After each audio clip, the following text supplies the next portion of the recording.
Greetings, YouTube. You know, it is my challenge as a content creator when we get the new specs for upcoming champions to read through the description, kind of figure out the important stuff, the not so important stuff, and most importantly, Kabam has two options with older champions that are pretty much useless when it comes to comparing their utility versus the best champions in the game.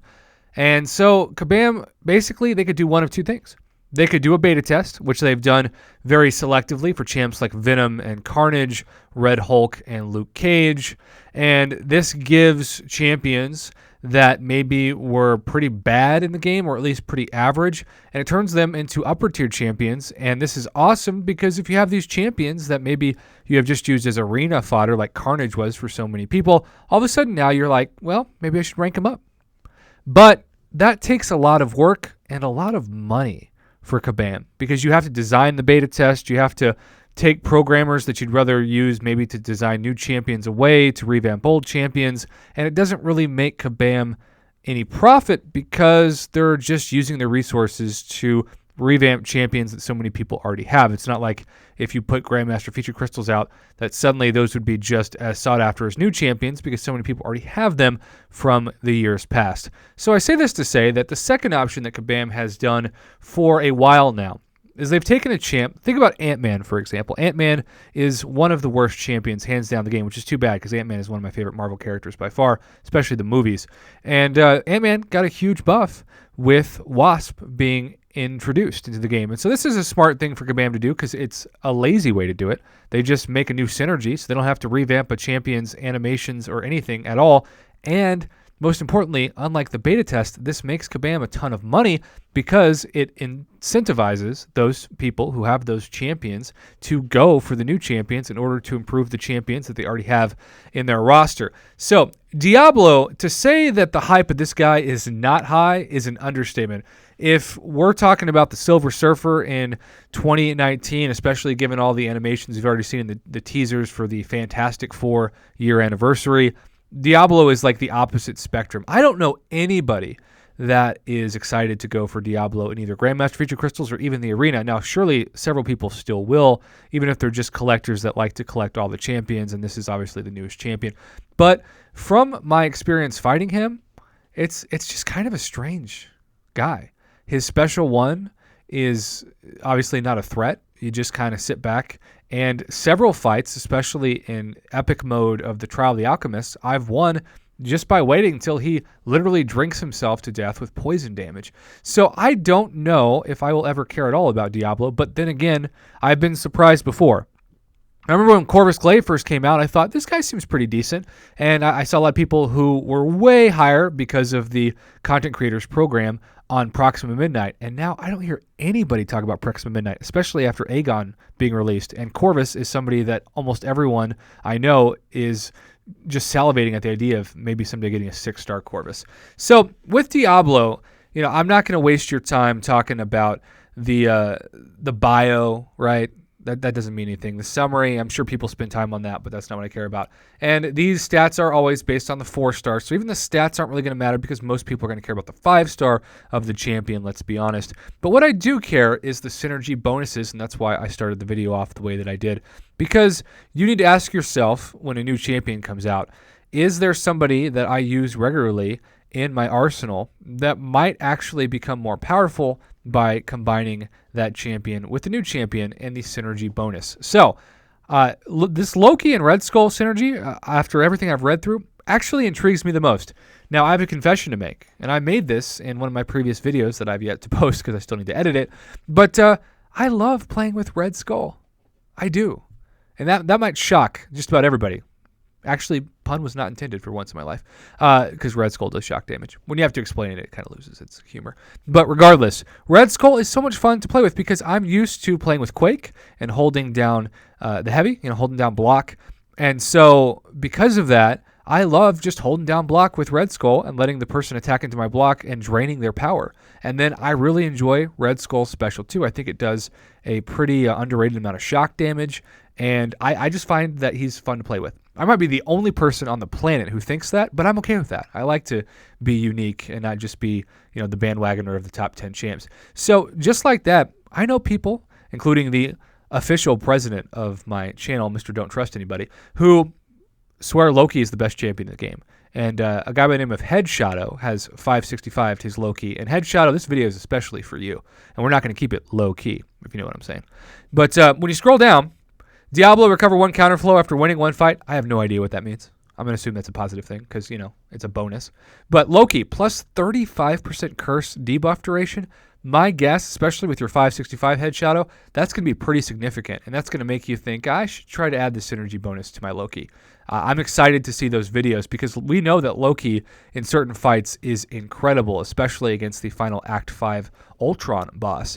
But with Red Skull, plus 35% shock debuff damage, that's pretty dang awesome too on that special 2 that I love so much. So I'm not going to go for Diablo and Grandmaster Future Crystals the arena, but I will be pairing him in an arena synergy team with my Red Skull if I do end up pulling him in several months from now. So I think that's pretty cool. Now, of course, that's not the only synergy bonus that Diablo has.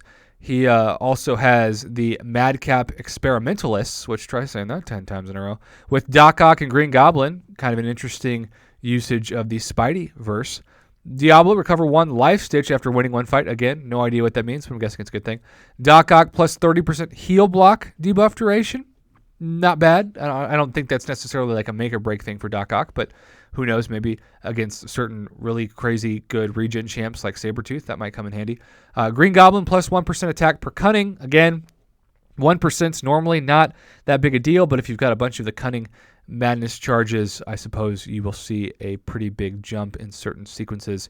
And then Twisted Arcanists, Symbiote Supreme, and Dormammu. Now, for those of you, including my friend Legacy, you might want to let me know if you get this, how your Symbiote Supreme, who he just recently took up to 565, is affected by this synergy bonus because, again, Diablo recover 1 Ember Boon after winning 1 fight. Cool.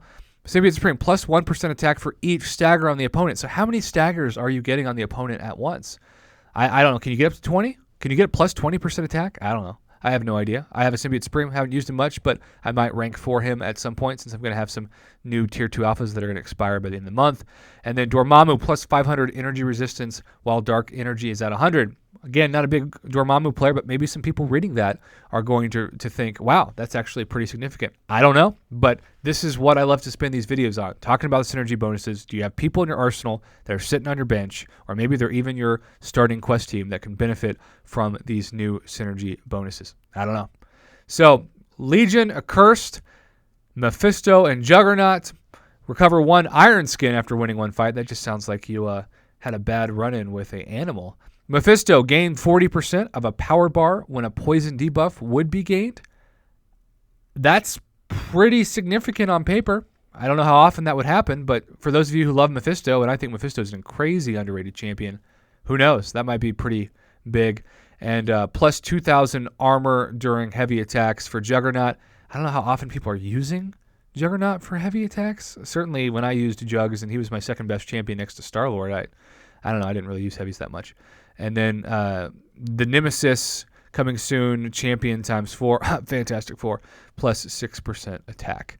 And then you got some recommended masteries, recovery, and mystic dispersion, willpower as well, strengths, quest utility. This is, people always ask, why is Diablo in the game? Well, Diablo can deal with a very wide variety of opponents. With careful use of his concoctions, Diablo can shut down almost any opponent. Couple his utility with his consistent, reliable regeneration abilities, and Diablo is well suited to quest grinding. So I can see videos where people who've mastered Diablo are not only good at staying alive, but good at countering champions that can be pretty annoying. Maybe Mephisto is included. But if the fight's going to take a long time, most new champions are mainly utilized for Alliance Quest and especially Alliance War. And when you have that 3-minute timer, that's why some people are still not that excited about Aegon. Because if you've done Labyrinth of Legends, unless maybe you can bring him in for Act 6 exploration, you're really not going to use him that much. And so if Diablo his main power is to shut down almost any opponent, but it takes a long period of time. It's not really going to matter to most people anyways. You compare that to someone like a Blade or a Corvus or a Stark Spidey, and it's just kind of a joke in terms of comparison. Tricky buff nodes with ready access to stun immunity, regeneration, nullify, and poison resistance. Diablo can deal with many nodes that might give other champions a harder time if the node attempts to throw stun effects at inopportune moments, which is becoming a pattern, especially after the trials this month. Iron Skin can take care of that. If you're taking consistent damage from an effect like Starburst, Diablo's constant regeneration from Special 1 will help mitigate it. That's true, although if you keep having to spam Special 1 just to mitigate Starburst, there seems to be a better way to do that. Weakness is everything. Just kidding, I just added that. Concoction Reliance, Diablo's base stats are lower than other champions, which is why people aren't excited about him, Kabam. Come on. There's actually been some conspiracy theories that the reason why we had these back-to-back very rare deals for the whales, the end-gamers, if you will, of the 5-star Awakening Gem and the Tier 2 Alpha / Tier 5 Basic stash was because they knew that they would not be spending much on the Grandmaster featured, so to get their money, they got it through those 2 offers on Monday and Tuesday. I don't know if that's true or not, but I love conspiracy theories. So there you have it, YouTube. I think maybe the title of this video and kind of my takeaway is that Mephisto and Loki specifically are people who could benefit from Diablo. But in general, with his base stats so much lower than other champions, I just don't know why anyone would be excited to use him on attack versus one of the other better champions. And if you have the resources and the utility to go after Grandmaster featured crystals, chances are you've got some of the best, if not most of the best champions in the game. And you can only bring in 5 champions for questing and only 3 for Alliance Quest and Alliance War attack. So in order to bump someone off those top 3, it really has to be this make or break champion. And I just don't see it with Diablo. That's my 2 cents, though. Maybe I'll be proven wrong. Hasn't been the first time if that's the case. Thanks for watching, YouTube. And let me know if you plan on going for Diablo. My guess is most people are staying home.